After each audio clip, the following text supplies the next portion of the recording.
Good morning and welcome to the 5th Annual Digital Media Summit. It's going to be a great day and we've got a lot in store for you. But before we get started, I have a few pretty important things to share with you. The first is our mission statement. The DPAA is committed to driving consistent growth in this sector, and we do that through collaboration with our key stakeholders, many of you folks in this room. And it seems like something's going right. Per PQ Media, digital play space grew 13% in 2011. And as you can see here on these charts, in 2012, we just reported the first half of the year grew at 12%, which is pretty phenomenal when you consider that that is 6 times the reported total. So double-digit growth continues, and that's a really good thing. Next, I'd like to welcome our new members. You know, since this event last year, membership has grown exponentially. And what that means is that we have greater resources to speed the growth of this sector. New members include Access Sports Media, Campus Nation, Bright Media's Digicast, GFK MRI, Intel, McDonald's new channel, Channel M, On Campus Media, Play Network, Roberts Communications, and I'm not even done yet, wow, Titan, USA Touchpoints, Vector Media, VERIFONE Media, Walmart Smart Network, and among our international affiliates, we include now Kodakan, that's Canada's version of the DPAA, the Romanian Indoor Advertising Association, and In Plus Out, the Association for Digital Place-Based Media in Russia. You know, that's over 30% growth over the last year, and that reflects tremendous momentum in this sector. For those of you who haven't joined, this is the shameless plug. There's plenty of room under this tent. So now, I want to thank our sponsors and exhibitors for their phenomenal support. As you know, or many of you may know, we are a not-for-profit organization, and the sponsorship dollars that are committed here allow us all of this splendor. So thank you to all of you who have made this day possible, and that includes Broadsign as our Wi-Fi sponsor, Nielsen is our breakfast sponsor, RMG, our lunch sponsor, the Wall Street Journal Office Network, our keynote sponsor, and NEC's VukuNet, our platinum sponsor, and they also will be sponsoring a breakout session during lunch today. And also thanks to Arbitron, Aku, Ayuda, Eyes On Media, formerly known as PRN, and Vector Media, and for all of their various contributions. I mean, you'll encounter their logos everywhere you turn. As you pick up your goodie bag and you look inside, when you look at your program, don't forget your lanyards. You're going to see these logos in lots of different places, and the list goes on. The reality is, I mean, after all, this is an advertising conference, right?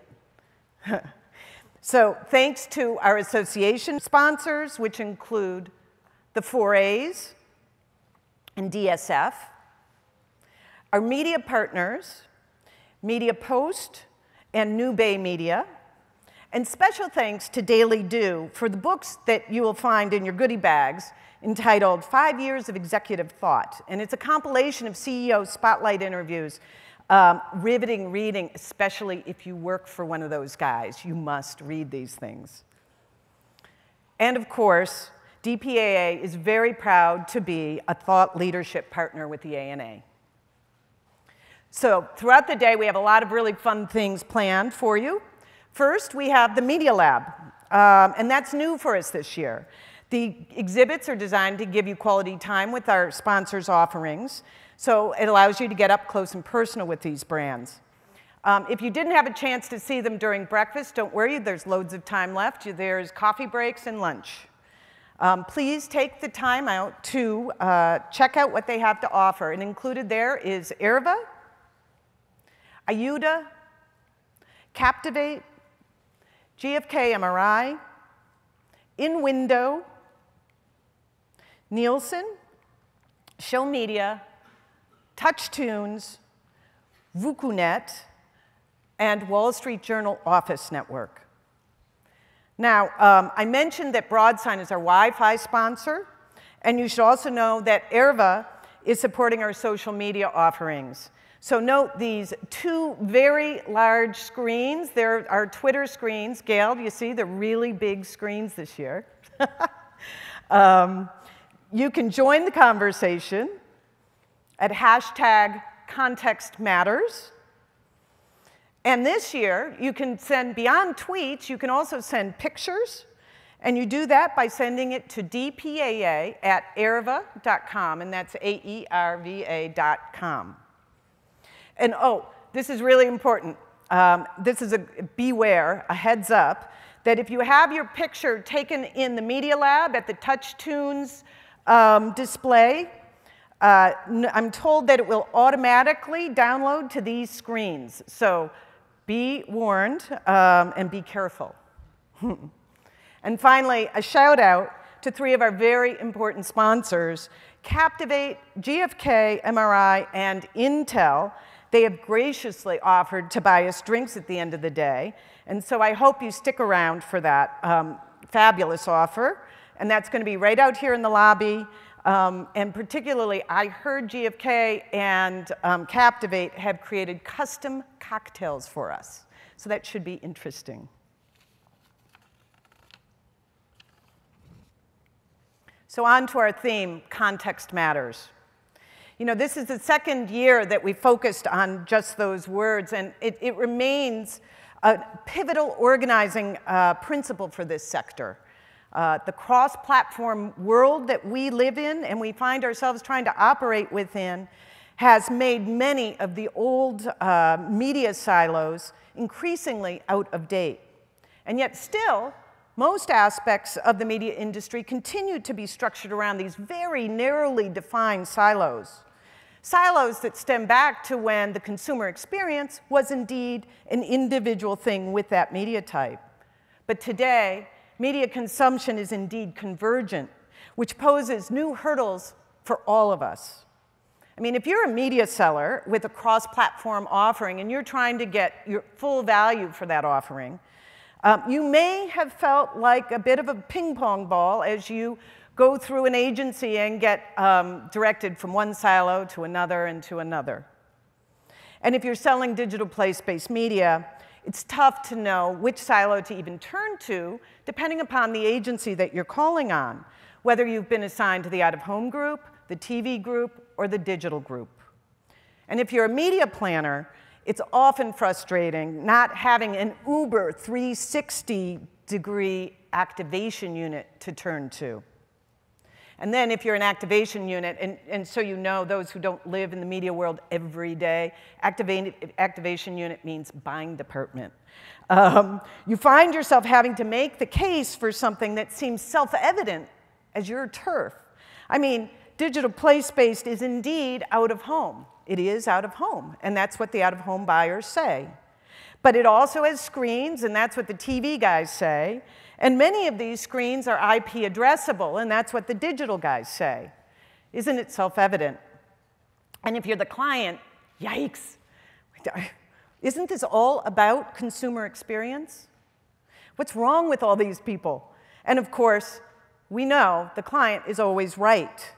It's more useful to consider media from a consumer experience perspective rather than a media-centric perspective.